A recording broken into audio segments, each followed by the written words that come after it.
It's the early 1900s and Procter & Gamble, a company renowned for producing soaps and candles, is on a mission to find new uses for their beloved cottonseed oil. Little did they know that their innovation would revolutionize the way we cook and consume fats. See, back in the day, cottonseed oil was primarily used for soap production, and before this, it was actually used as an industrial lubricant. It was an inexpensive byproduct of the thriving cotton industry, but there was one major issue. It contained a toxic compound called gossypol. So how did this cheap industrial oil eventually become safe for human consumption? Enter P&G's secret weapon, German chemist Edwin C. Kaiser, tasked with finding a method to remove gossypol from cottonseed oil. Kaiser developed a process involving treating the oil with an alkaline solution, and just like that, the gossypol was gone, but the oil still remained liquid. Not exactly a lard or butter substitute. That's where the magic of hydrogenation comes in.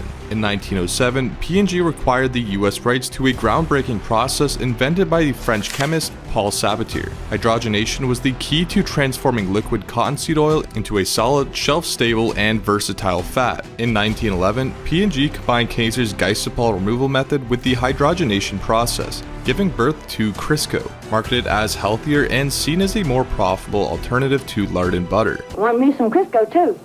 And today I'm still using Crisco, because when they make Crisco, they throw the pattern away. As word spread about this innovative fat, Crisco became a household name, forever altering the landscape of the American kitchen. Now, let's delve into how Crisco transformed from a clever invention to a kitchen staple. It wasn't just the product itself that won over the hearts and stomachs of Americans, it was also the result of a brilliantly executed marketing campaign, led by advertising powerhouse J. Walter Thompson. So how did Walter Thompson manage to persuade millions of consumers that Crisco was the healthier, superior choice compared to animal fats? Well, they went all in, spreading the word about Crisco's alleged health benefits. They emphasized its vegetable origins, suggesting it was more of a natural and wholesome choice. Now, here's where it gets a bit sneaky. Walter Thompson wasn't entirely forthcoming about Crisco's true composition. Instead of emphasizing the hydrogenated cottonseed oil, which, let's be honest, isn't really appetizing, they focused on the vegetable aspect, conveniently omitting details about the hydrogenation process or the fact that these are highly processed seed oils. The result, a wildly successful marketing campaign that convinced people that Crisco was not only a healthier alternative to animal fats, but also a delicious and versatile ingredient that reserved a spot in every kitchen.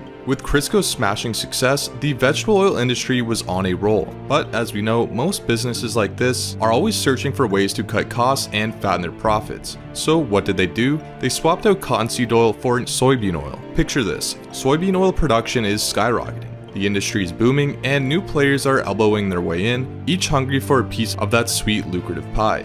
But as with any good story, there's a twist. Research starts creeping up, hinting at the potential dangers of consuming vegetable oils, especially the hydrogenated kind. So, what does a multi-billion-dollar industry do? Of course, they double down on their marketing. They whip out all of the stops, painting seed oils as the hero in the fight against heart disease and the villainous saturated fats lurking in animal-based products. And they didn't stop there. The industry dug deep into its pockets, funding research and even sponsoring health organizations to back up their health claims. Now, let's take a look at the aftermath. Industrial seed oils are everywhere, sneaking into everything from margarine and salad dressings to snacks and baked goods. We're gobbling them up without even realizing it, all thanks to this industry's masterful manipulation of food production and marketing. So what is it about these seed oils that makes them so toxic? And I think it's very likely that through oxidation stress and plant sterols, seed oils are quite possibly an even more significant cause of modern disease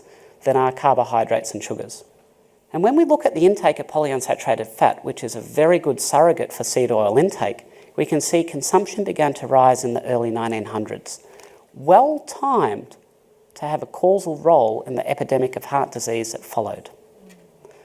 Which is why 3 large-scale randomised controlled trials, the gold standard of research, have found that replacing saturated fat with seed oil led to a significant increase in mortality. And to my knowledge, there's no study that shows otherwise.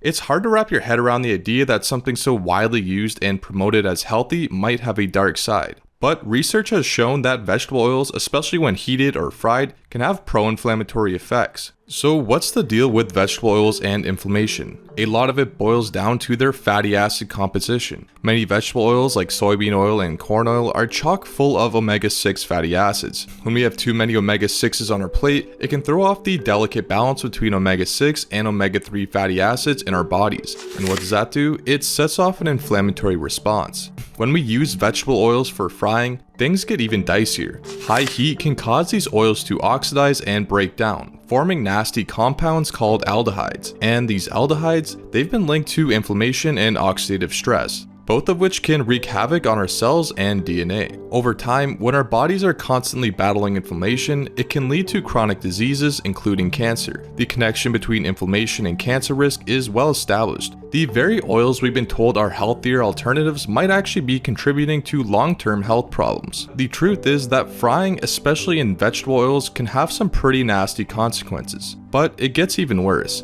In restaurants, when fryers are often used continuously throughout the day, the oils are subjected to repeated heating. This constant exposure to high temperatures causes the formation of not only aldehydes, but other sketchy chemicals and polymers. Some of these polymers are so resilient that they're tough to remove, even when the oil is filtered or cleaned. As these toxic compounds accumulate in the oil, they can sneak their way into the food being fried, posing a health risk to consumers. And let's face it, most of us don't really know what kind of oil is being used or how often it's changed when we eat out and consume fried foods.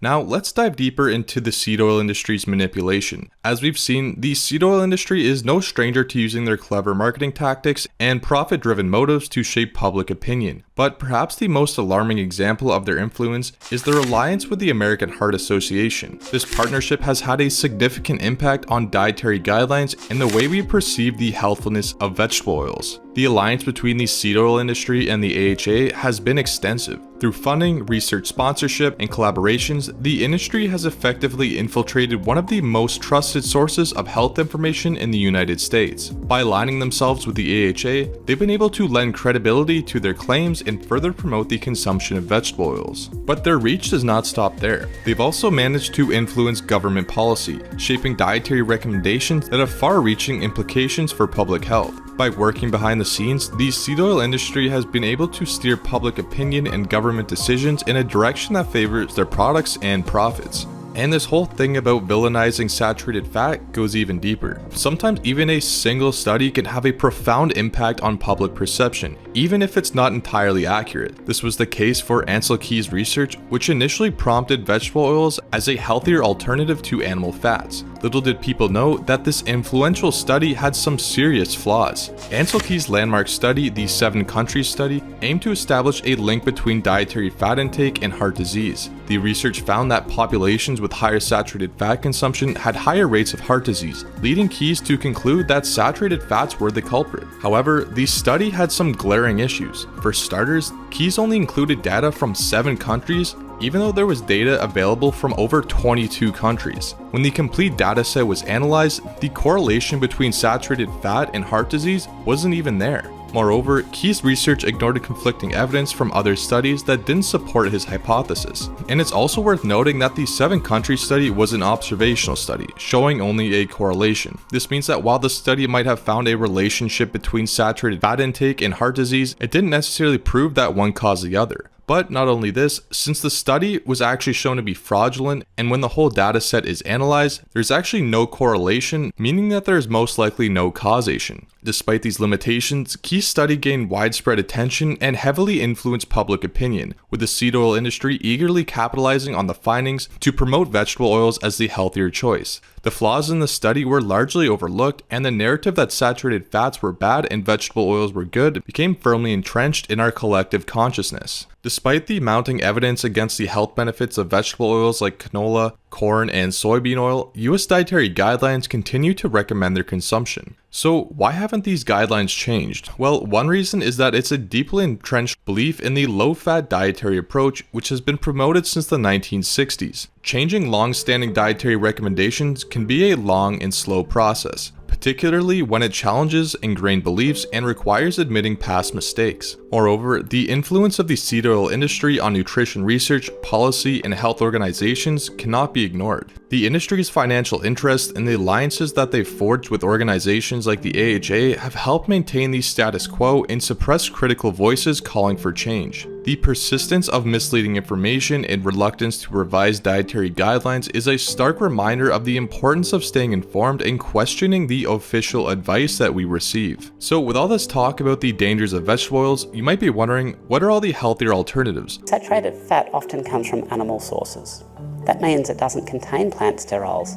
And if you reduce your seed oil intake while you increase your animal fat intake, your cholesterol levels may be permitted to return to normal levels.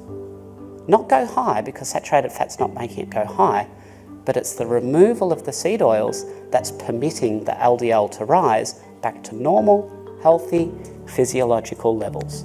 When it comes to cooking, there are plenty of options that can withstand high heat without causing oxidation or creating harmful free radicals. Butter, lard, tallow, these alternative cooking fats offer several health benefits, making them a much safer choice. For starters, they're more stable at high temperatures, meaning they're less likely to break down and form toxic compounds like aldehydes when heated. Many of these alternatives contain a healthier balance of fatty acids. For example, butter, lard, and tallow are all more stable and less prone to oxidation. Additionally, saturated fats have been shown to have a neutral or even a positive effect on heart health, contrary to popular beliefs. By choosing these healthier alternatives, you can reduce inflammation and lower the risk of chronic diseases and promote overall well-being. It might be hard to believe that something as simple as removing vegetable oils from your diet could have a profound impact on your health. When people cut out vegetable oils and replace them with healthier alternatives, they often notice some pretty remarkable changes. For instance, some individuals reported a reduction in inflammation-related issues such as joint pain and skin conditions like eczema. Others have experienced more stable energy levels, better mental clarity, and improved digestion.